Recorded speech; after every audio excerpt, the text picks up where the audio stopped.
2D platformers. These include games like Celeste, Super Meat Boy, and of course, every single Mario game.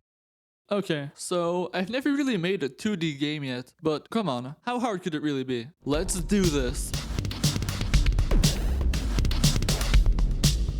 So I started by creating a new project and giving it a very original name. Awesome. Nice.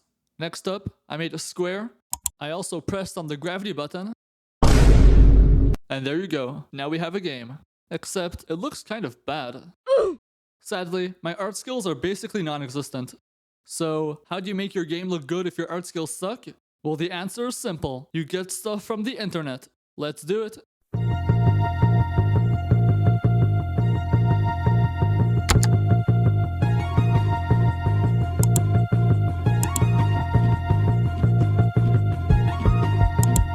Nice. After getting a bunch of different assets, I made a player. I think I'm gonna call him Bob. But wouldn't Bob be a lot happier if he could move around? To do that, I'll use Unity's new input system, which is kind of like the old input system, except it's better. After creating the player's controls and doing some intense hardcore programming, I had a player script. This should totally work, right?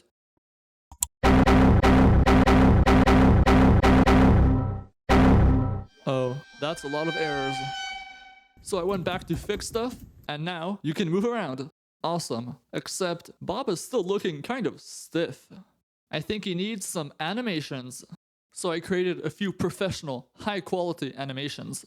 Definitely high quality.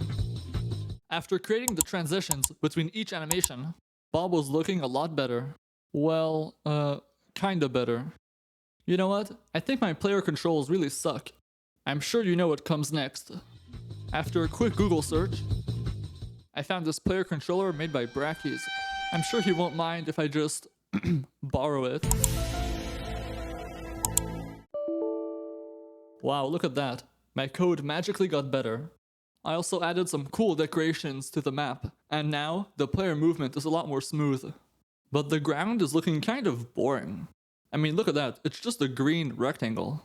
You know, rectangles are really cool, but I think we can do a lot better.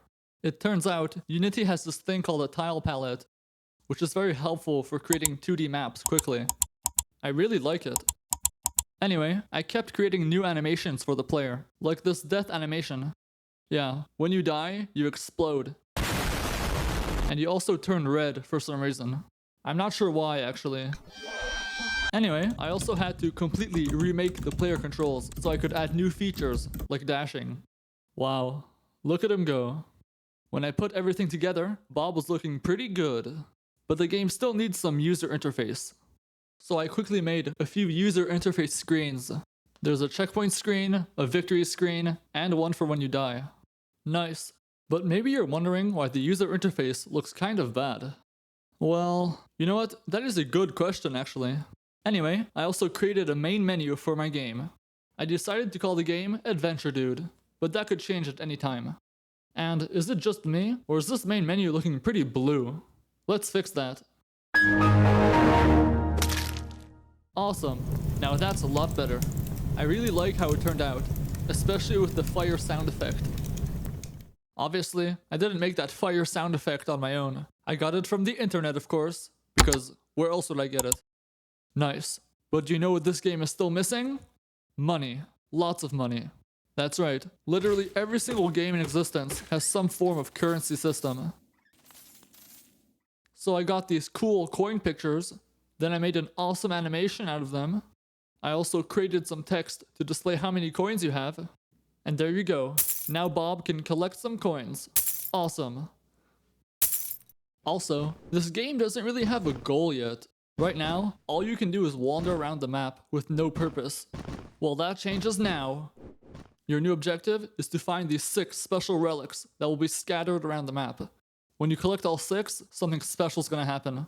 I'm not sure what it is yet, but it'll be cool. Trust me. Also, did I forget to mention that you're playing in the dark? You have a light that's constantly decreasing, and when you're out of light, you die. The only way to increase your light is to get to a checkpoint, so you better hurry up. Other than that, I implemented wall jumping, so now Bob can climb walls. And yes, I know the trees in the background don't move, but I'll fix it, okay? I promise. Anyway, it makes no sense for you to start off with all of your powers. At first, you'll only have basic movement and jumping. By exploring the map, you'll be able to unlock dashing, air jumping, and wall jumping. This is actually very common in video games. You start off weak, but if you keep playing, you can become a lot more powerful. It's a nice way to keep the player engaged. Now that I had a clear idea of what I wanted my game to be like, it was time to remake the map. I came up with a new layout that includes all 6 relics and the power-ups. I also made a quick to-do list on my favorite whiteboard. Let's get started. I started by creating the ground with my new tile palette. This was actually pretty fast. You do more exploring at first because you're probably still getting used to the controls. After falling down the long hole, you'll encounter your first platforming sequence. These are pretty easy jumps. If you get stuck on this part, then please consider getting some professional help. Okay, so jumping around is fun, but bouncing around is even better.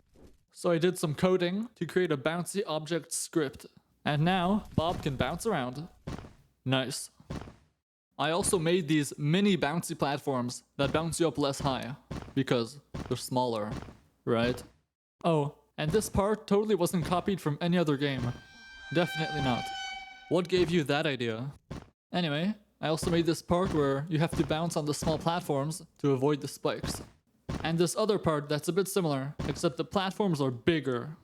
Okay, cool. But do you know what's even better than spikes? Spike balls. So I created a new type of enemy. It's literally just a ball with spikes on it. Yeah, I know, very original. So I duplicated it a few more times, and I also painted bricks all over the map, because I must admit, the trees were not a good idea. Totally not. Wow, that looks a lot better. In this part, you have to be really careful not to touch the big bouncy platforms, because they'll push you up into the spike balls, and you'll die. Next up, you have sideways bouncy platforms. Yeah, they're basically just bouncy platforms that push you sideways.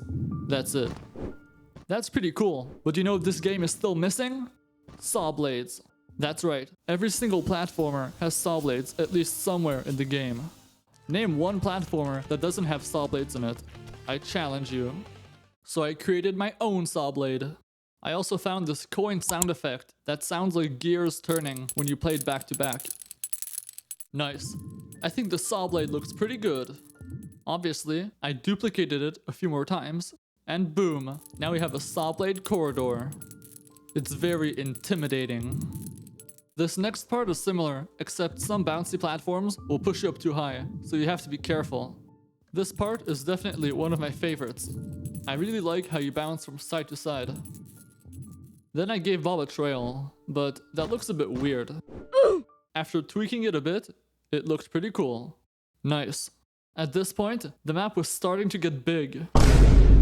But I think it's still missing something. And that something is acid.